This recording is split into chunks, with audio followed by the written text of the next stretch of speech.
Ladies and gentlemen, welcome to the Master Day here at the Radboud University of Nijmegen. Welcome to the presentation Physics of Molecules and Materials, the master specialization we have at the Institute of Molecules and Materials. My name is Stefan Wiedmann. I'm an assistant professor here at the university, and I'm working at the High-Field Magnet Laboratory here in Nijmegen. I would like to tell you that you have the opportunity to chat during and after the presentation of this introductory talk. So what is actually the specialization of the Physics of Molecules and Materials master? Well, here in Nijmegen, actually, the master education is strongly intertwined with the research activities. And we have at the Institute of Molecules and Materials and HFML Felix 3 research themes. The first theme is entitled Structure and Dynamics of Molecules. So basically, we look at atoms, ions, molecules, clusters, and try to understand the interaction between them using advanced spectroscopic tools. So basically, we want to build up initial understanding of these structures. The second theme is chemistry of complex systems. The third theme, which is more relevant for the physics students, is the spectroscopy of quantum materials. So basically, we look at new materials, try to develop new materials, look at the interactions, the quantum mechanical effects, emergent effects in these materials, also in non-equilibrium systems. The unique possibility we have in Nijmegen are the research facilities, which I'm going to present you during this introduction. So to summarize, we basically look at the terra incognita between the classical world, as you know it, and the quantum world, and try to develop new technologies that are relevant for future applications. So why should you come here to Nijmegen and study the master specialization Physics of Molecules and Materials? What I can tell you is that we have a large area of research fields here. And we try to go, of course, beyond the current technology that we use in our all-a-days life. We actually have unique and large infrastructures here that we can use, even you during your master internships, to perform research on currently hot topics in material research. We have a large number of researchers here in Nijmegen, collaborating with researchers in the entire world to try to understand and investigate these materials. What is really a strong point in Nijmegen, which I know from my own experience, is the collaboration, the excellent collaboration between experiment and theory. What we also have in a master, especially in the electives that you can choose for your master program, is that we have a personal style of teaching, and you will get directly in contact with the researchers who actually perform the research. Then, of course, you have in your second part of your master specialization, you have the so-called internship. And in this internship, which is almost a year, you will focus on specific research topics where you have also the advantage of being supervised by the researchers here working at the Radboud University. What is also possible, you can think of already, what do I want to do after the master? If you want to work in industry, there are collaborations and opportunities for you to get in touch with researchers in industry and perform also internships in industry. And last but not least, there are collaborations from us researchers, with researchers from all over the world, and collaborations and internships are also possible. You can go abroad and do your internship in another group, for example, somewhere around Europe within Erasmus, or specific internships can also be arranged with researchers somewhere else. So to summarize what we are doing here, actually, I have here a plot where you see the time as a function of the size. So you see, this is really the kind of quantum world that we investigate on the left bottom of this graph here, where we look at atoms, molecules, quantum physics, interactions, emergent phenomena based on in quantum materials. And the challenge basically is to try to describe and tune these many-body interactions in these systems. This is done in experiments, it's also done in theories. We will use several techniques to address this. I come back to this later.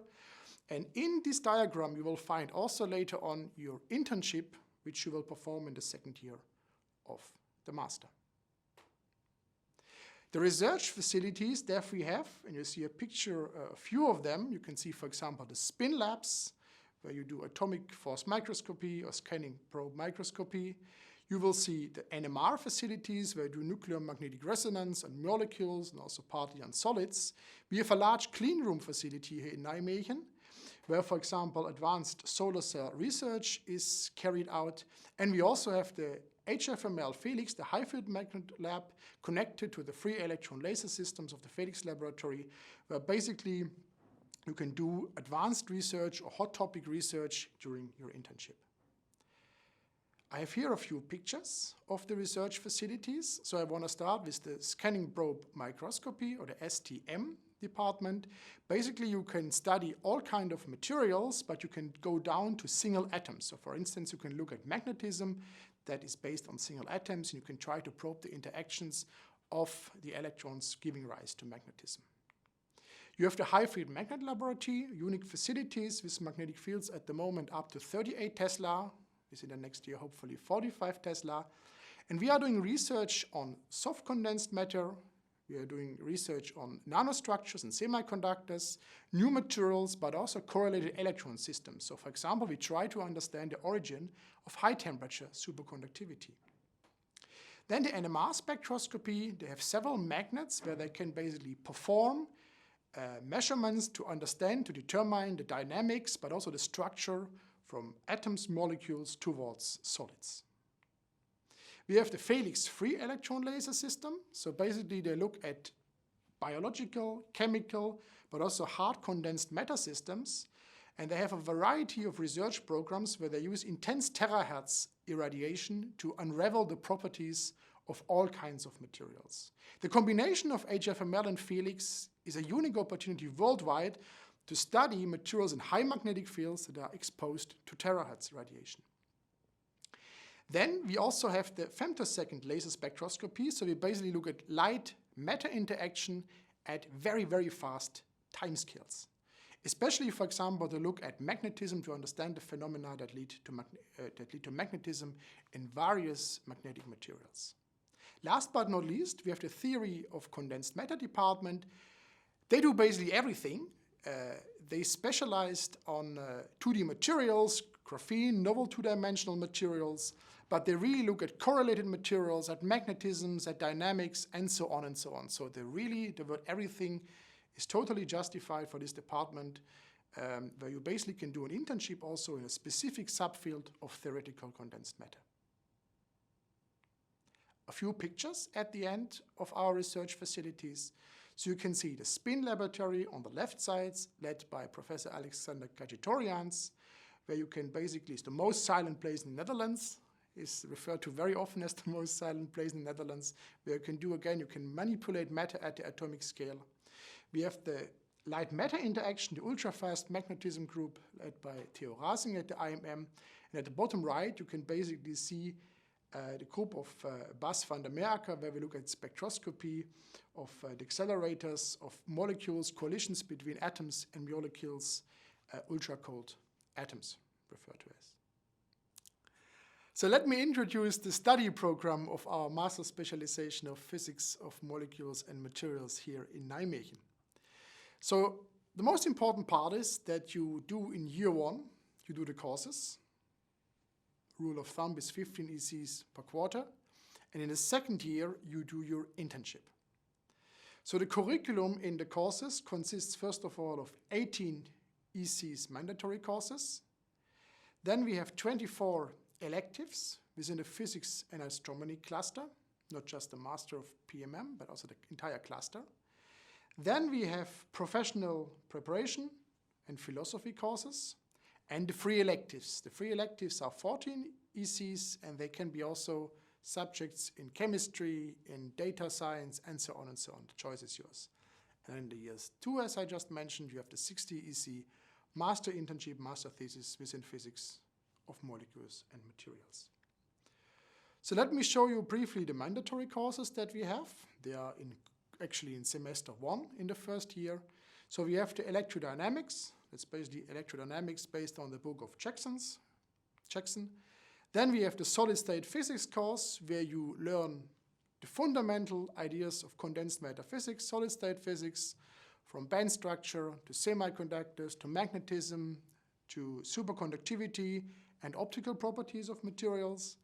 Then the second big cluster that we have, of course, is the molecular physics course, where you basically look at spectroscopy of molecules and so on, using also, of course, the infrastructure that we have here in Nijmegen. The last mandatory course is a student seminar where you basically look and present current hot topics in physics of molecules and materials. You will present it to your peers, and you will also discuss research articles. Then let's come to the study program part, electives. So the lecturers that we give or offer within this program are actually taught by researchers from the IMN, the Institute of Molecules and Materials, and HFML Felix. For instance, if you like more the theory part in physics, you can choose topics such as graphene, advanced statistical physics, topics in electrodynamics, or for example, the non-equilibrium field theory for condensed matter. Let me bring one example.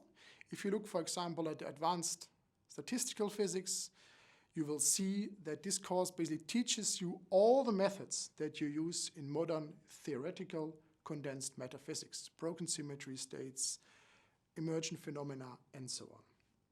The second part of the first year, so semester 2, is heavily focused on the so-called electives. So the electives within the PMM specialization. And the courses that we have there is advanced spectroscopy, fundamentals of magnetism, quantum transport, experimental techniques, superconductivity, scanning probe microscopy, laser matter interaction, and also, of course, mechanical engineering, where you can try to do really hands-on work on material engineering.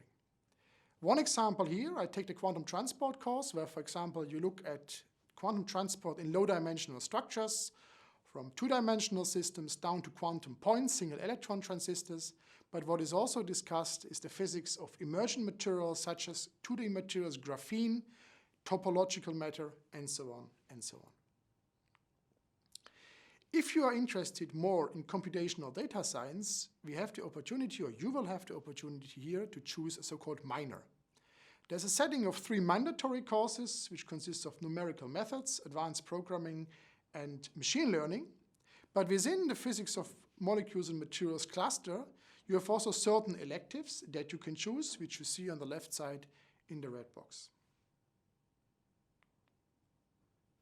So what about the internship? That's maybe the biggest unknown in your curriculum when you start here in year 1. So what is it? I mean, at the beginning already when you start your master, you have maybe already in mind what you want to do later.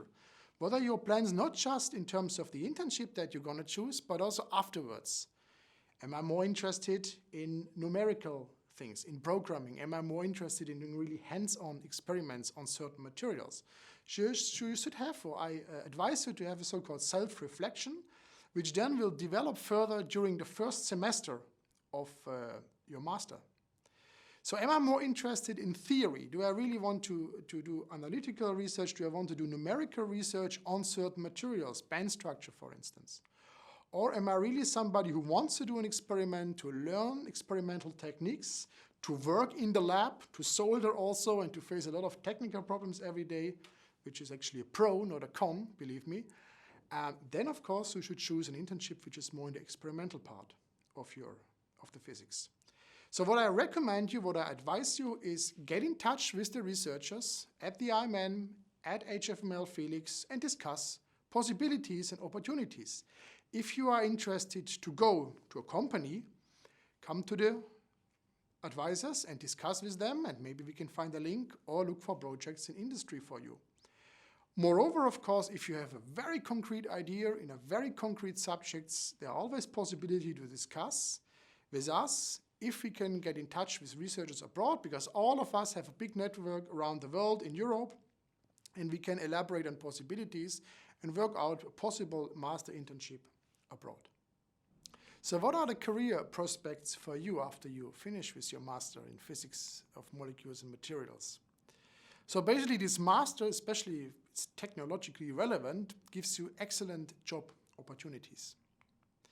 So basically what you do, especially during your internships, but also in certain subjects that you choose, in certain courses, these are the problem skills. So basically you have a project, you have an example, you have a problem that you have to solve. And for physicists, the problem skills or problem-solving skills are highly appreciated by in business as well, in industry. So basically what you learn during your specialization within this master track, and especially again in the internship, you will be working on something that you have actually learned later on. What are the positions that, for example, people have at the moment that did this master years ago? So basically they go to industry, for instance, like ASML, Philips, in Eindhoven, NXP here in Nijmegen, Shell, Unilever, many examples. Without making too much publicity here.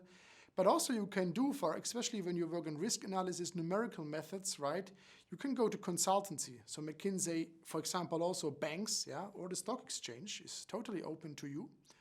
Of course, if you have a good idea, never hesitate to start your own company. That's maybe easier said than done at the end. And you can also still think, teaching. Is teaching something for me? Physics teaching at high school, at university, and so on. What are the possibilities I have later on, which will, of course, and also go towards a PhD, for example, in education? Then, why not going to scientific journalisms? Why not trying to understand complex problems, then using a layman language and try to explain it to everybody, to understand what not only you, but what we are actually every day doing. And last but not least, if you're of course very interested to continue your projects, to start a new project in physics and fundamental research, you should of course consider also doing a PhD, and whether PhD is an opportunity for you to start a career in science. So what are actually your admission requirements if you want to come here to Nijmegen to study or be enrolled in the master specialization of physics of molecules and materials? Well, of course, you need a bachelor's degree from either Dutch university or from any university around the world.